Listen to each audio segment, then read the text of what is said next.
सकाळचे वाजले 6:30 आणि आम्ही निघालोय पुण्यातून अक्कलकोटला. पुण्यात खूप पाऊस पडतोय. आम्हाला अक्कलकोटला पोहोचता पोहोचता 12:30-1 वाजले होते. इथे तर अजिबात पाऊस नव्हता. त्यानंतर एका ठिकाणी फ्रेश झालो आणि मठात निघालो.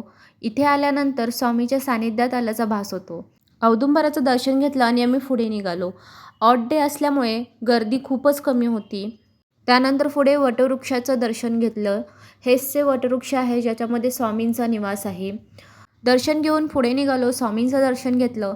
त्यानंतर इथे पादुकांचं दर्शन घेतलं. आतमध्ये कॅमेरा अलाउड नव्हता. त्यानंतर बाहेर येऊन वटवृक्षाच्या खाली थोडा वेळ बसलो, नामस्मरण केले. त्यानंतर ही जी समोर तुम्हाला प्रतिमा दिसते ही पूर्णपणे रुद्राक्षमध्ये बनवलेली आहे. अप्रतिम अशी कलाकारी आहे. त्यानंतर आम्ही निघालो अन्नालयामध्ये. अक्कलकोटला आल्यानंतर स्वामींचा आशीर्वाद म्हणून इथला प्रसाद नक्की घ्यावा.